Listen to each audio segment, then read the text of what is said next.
আল্লাহ রাসূল সাল্লাল্লাহু আলাইহি ওয়াসাল্লামের বক্তব্য অনুযায়ী যে কুল্লুকুম রাইন ওয়া কুল্লুকুম মাসউলিন আন রাই,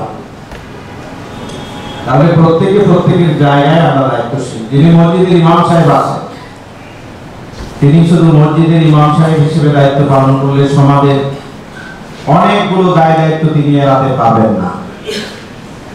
মসজিদকে আজকে শুধুমাত্র বক্তব্যের জায়গা, নামাজের জায়গা, বিয়ে শাদী করানোর জায়গা আর জানাজার জায়গা হিসেবে এটাকে পরিণত করা হয়েছে।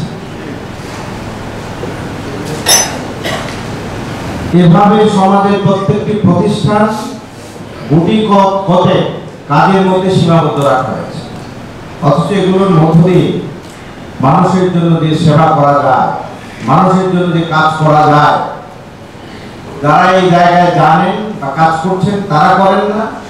আবার আমরা দীর্ঘদিন ধরে এই কাজের সাথে যারা সম্পৃক্ত ছিলাম না, আমরাও জানি না যে এইভাবে কিভাবে কাজ করতে হয়। সম্মানিত ভাইরা, সেই জায়গায় আমরা যারা নির্বাচন পরিচালনা করব, এই নির্বাচন পরিচালকদের বৈশিষ্ট্য কি হবে?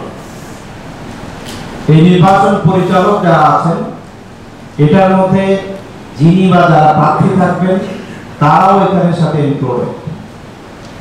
যিনি এই কাজ করবেন তিনি হবেন গণমুখী, কারণ এটি যেহেতু গণতান্ত্রিক দেশ, এখানে যেহেতু মানুষের ম্যান্ডেটের ইস্যু আছে, মানুষের সাথে সম্পৃক্ত যেহেতু বিষয়, সেহেতু মানুষের সাথে কমিউনিকেশন ছাড়া আপনি ভালো আপনি মন্দ, আপনি ভালো কাজ করেন আপনি ভালো কাজ করেন না, এটা মেজারমেন্ট করবে এই দেশের মানুষ, আপনি যে এলাকায় নির্বাচন করছেন সেই এলাকার মানুষ। কিন্তু সেটি যদি আপনি ঠিকঠাক ভাবে করতে না পারেন, ভোটের সময় ম্যান্ডেট দেওয়ার সময় মানুষ বলতে পারবে না যে আপনার রকম, আপনার ধরন, আপনার অবস্থা কি।